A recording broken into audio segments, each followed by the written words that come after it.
Yeah. Well, boy, this looks like for the prison industry here. I'm going to sign the bills first, then I'll ask some questions. And I ask you not to repeat the same old questions. Show a little imagination. What? Entirely new questions? Hector. I said new questions. I don't know spelling errors. This is AB 95. You want to? You should be a little closer because these things are pretty complicated. There's only about 3 people who actually understand this stuff. And here they are. All right. So, just one down. We got 13. I want to right now. Yes. Is this your first bill? Okay, no, this is not. AB 97. What's the name of this? Health Service. Of course, I read these this morning, so don't worry. Right? This is Prop 10. All right. 3. Prop 63.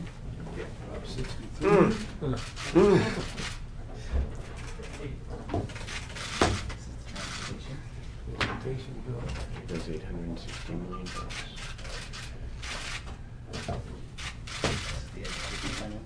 Education finance. Boy, that was slow.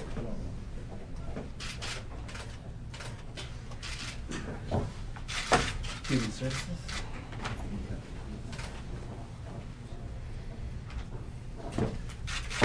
Developmental services? The reason why these are so long is the things are just, with the state doing so much of the funding of local government, it gets very complicated. It's about to change. Did you just hear it?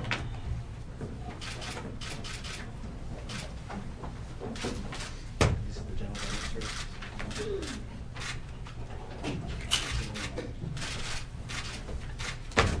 This is cash resources. This allows us to borrow a little bit more.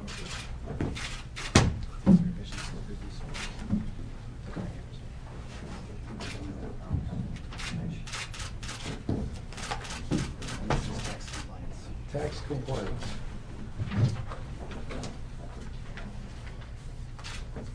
Okay. That takes care of that. I do want to just point out over here, you can see that we've gone a significant part of the way to getting this $25 billion deficit handled. So got 14 billion solved, but we got 12.6 to go. And that's really where we are now. So the first point is the legislature has done some very heroic work.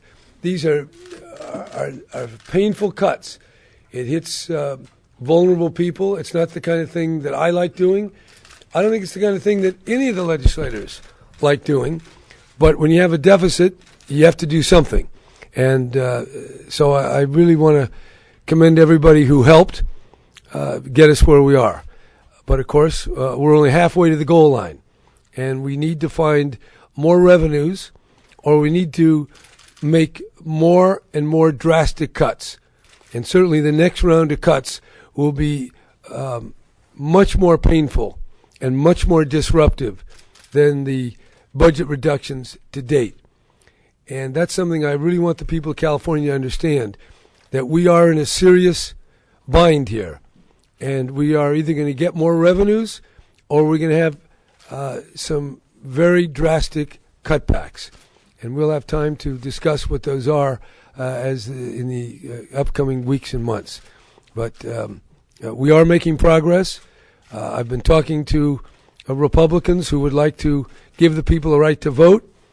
So far, they, I think, express a certain degree of optimism. There are a number of issues that they want to add to this. And I will say that just solving the budget problem is quite a challenge. And at this point, the Republicans who would like to solve it want to add some additional problems that are also very challenging. I'm willing, certainly, to go as far as I can to get all these other problems solved, whether they be pensions or regulations or other governmental changes, as well as trying to deal with getting the revenues and or making the cuts. So that's where we are.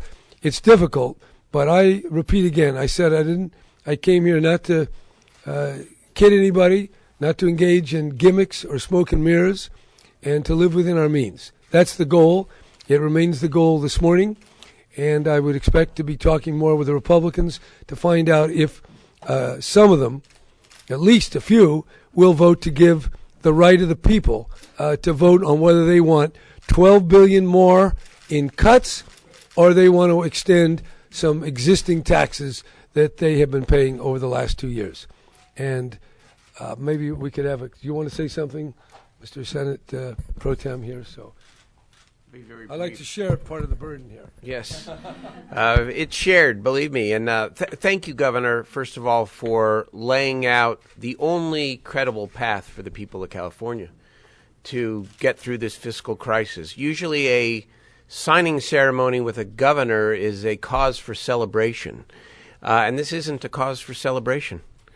This is necessary, and it's governing. It's what the people expect us to do. And as the governor has said, and as Senator Leno and Assemblymember Blumenfield and Speaker Perez have said consistently, we need just a modicum of cooperation from the other side of the aisle to give people the choice and a vote, because no one wants to stand behind $26 billion worth of cuts. And so the work remains. Like the governor, we're in the trenches. We're willing to negotiate, but it has to be fair and reasonable, and it has to be done now. And this is a start.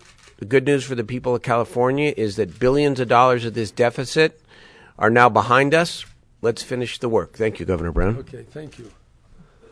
Do either of you want to say anything? You don't have to. You have the right to remain silent.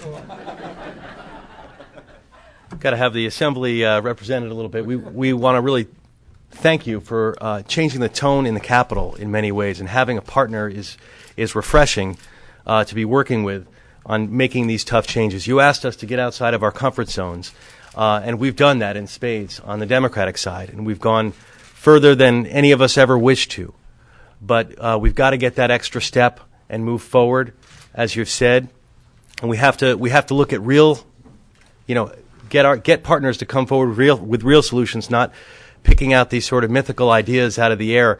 You've brought a pathway forward, and we've embraced it because we want to get California to be on stable financial footing, and that's what's most important, to get California moving forward. So thank you. Thank you. Mark? Thank you, Governor. Let me just reiterate what my colleagues have already said. This has been a great partnership. I remember in your inaugural address you said you weren't here to delay or to deny, and then you laid out a proposal in early January, which you stayed to throughout the entire process.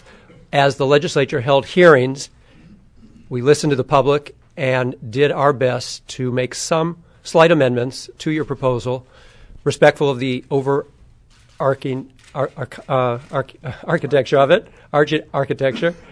And then when we made some suggestions and we did make some amendments, I was very pleased to see you put your ego aside and recognize that we could still reach the threshold of cuts, but do it in a slightly wiser way. And that's not something we've seen here in recent years. So we recognize this is a sober moment, and we've got this nut yet to crack. But I know you're going to succeed in that as well. Thank you. Any questions? Governor, I think that there's still a lot of confusion. We all asked you this. You said not to ask you the same question. But the public has no sense, I'm quite certain, of when this is over, of when you run out of time for a June special election. Can you tell us even what date you're shooting for, of an election or the negotiations? I'm shooting for as soon as possible. I hope. I'm sorry you're confused, but sometimes life doesn't provide an answer because of your confusion. I don't think it's just me, with all due respect. No, I think it A lot of is. people No. wanting to know how long you can continue this process. And you know what? I'm among those people. I really want to know, but I'm not in control of 2/3 of the legislature. The Democrats have voted. The Republicans have said they will, under certain conditions, put the taxes on the ballot. Those conditions are still being articulated, and I'll get it done as fast as possible. At some point, we will miss a June possibility. I think that would be very tragic. But I will do everything I can to get a vote before the people. And if I can't do that, I'll try to make the billions of dollars of cuts as gently as I can, but it will be quite disruptive and painful to most Governor, people. are you still gone? Is June 7th gone? I'd say June 7th appears are to you be still fine. considering, or are you considering the idea of a simple majority vote on the taxes or an initiative petition campaign? I'm not excluding any pathway to give the people the right to vote. I find it shocking that elected representatives can so cavalierly say the people, shut up, you have no right to weigh in on this. We know the people do not want these cuts. I mean, I'm pretty convinced of that. I've talked to people, I've looked at it, a number of surveys. These cuts are unacceptable to the vast majority of people. Now, this whole matter of taxes becomes more controversial, but certainly in a close case like this, why not let the people weigh in? They don't want to do that. But the Pippic poll indicates that even if you got it on the ballot, it very well might not pass. That's true, but it might pass. And I'd feel a lot better about making $10 to $12 billion in cuts if the people said, that's what we want. I believe that is a very important precondition to devastating so much of public service. It's not to be taken lightly, and that's why I really besiege my Republican colleagues. Give the people the right to vote on what it is California should look like over the next several years. And it could be a revenue enhancement, or it could be drastic cuts. I think this is bigger than the Democratic Party or the Republican Party or the legislature. I think it's for the people. Now, I want to say optimistically that there's been some very good feelings generated by a number of Republicans, senators, and I hope to meet with them again today. And I'm going to do everything I can. And I'm willing to, I do think we need to make changes in pensions. I think we may need to make changes in many areas. But I don't think we can solve all the disputes in California on all these subjects in the next week or two.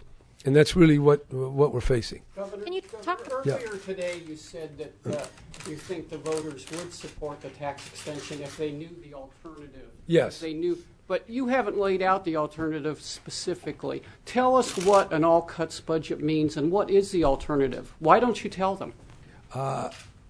The legislative analyst has laid out one pathway. And while I don't agree with all of it, it's very clear that he said more money will be taken from our universities. Billions, $4 to $5 billion will be reduced from our schools. That's pretty real. And there are others. It's just real simple.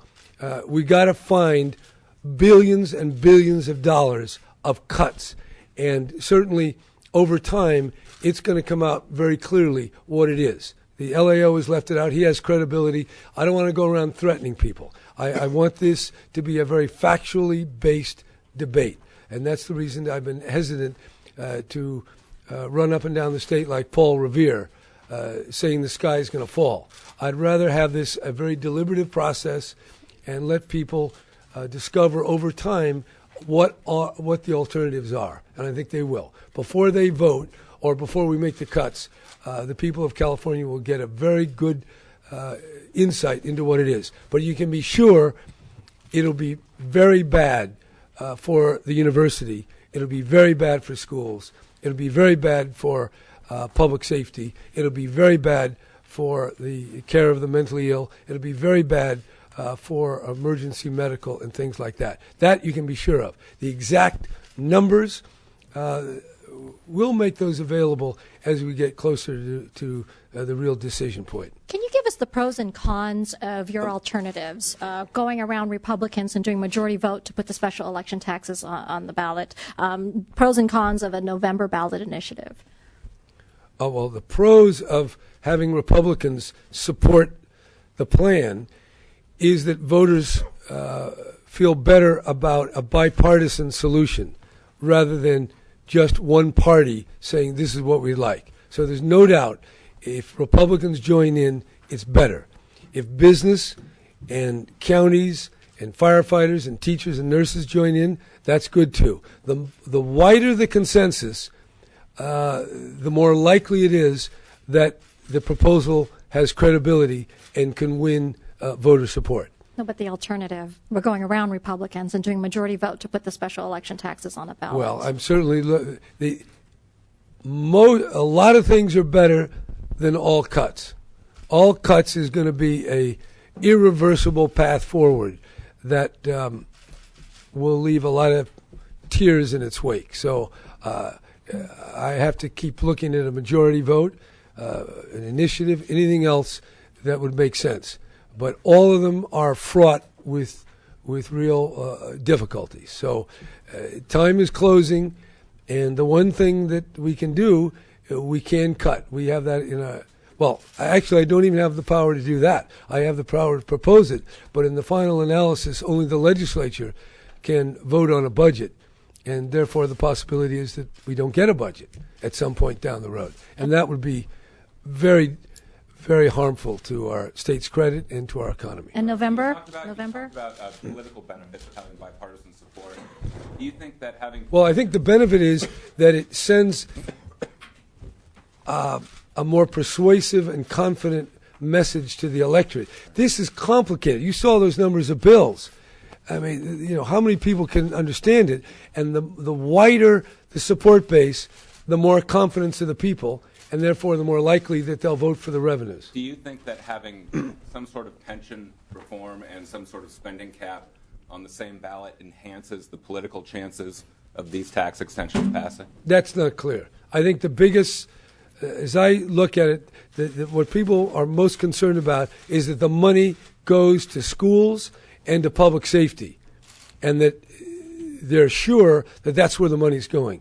That's the most important message.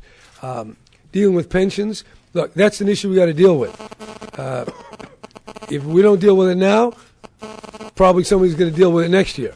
And we know in California, initiatives come fast and furious. So I would say we're going to have to make some significant changes, and I'm prepared to do that. I laid out a framework. It's on my webpage. You can see what it is. It's not the final answer, but it's a framework to get us where we have to go. But this is the last two-thirds vote that we could see for years in this Capitol. What assurance do you have, to Republicans that they could remain relevant in this government, that they won't just be steamrolled by Democratic majorities? Well, I would give them my word that as long as I'm here, they will be relevant if they make themselves relevant. Now, the problem with this majority vote business is the Republicans don't have the hammer of holding up the budget. So this is their chance to hammer the Democrats. Unfortunately, if they don't reach an agreement and I proceed forward with the cuts, there will be a lot of moaning and gnashing of teeth, and there may be great delays, but at some point the cuts will be adopted and the Republicans will become irrelevant then, because there will be nothing more they can do to damage the state or to advance their interests that they see as the true benefit of the state, given the benefit of their thinking. So I would say an agreement now would be in everybody's interest. I mean, it's clear it's in everybody's interest, and I think it's what the people want. Yeah. Governor, how really you are to have an agreement with Republicans? You are the one that are how close? Talking, yes. Because only the good Lord knows. Last question. Governor, if he cares, clear to sign the law enforcement not yet today, 109. If not today, one. We'll sign it soon, but we continue to work with our law enforcement colleagues, and they certainly are looking forward to the maximum protections that the rest of my package will provide. Governor, how long do you have on June 14th now? June 7th is off the table. We have enough time to get an election in June, and before we're out of time, I'm going to make sure you are among the first to know. Thank you. I'll hold you to that. Thank you. I don't think we have much June 28th. Anna? you have dollar figures for what was just signed?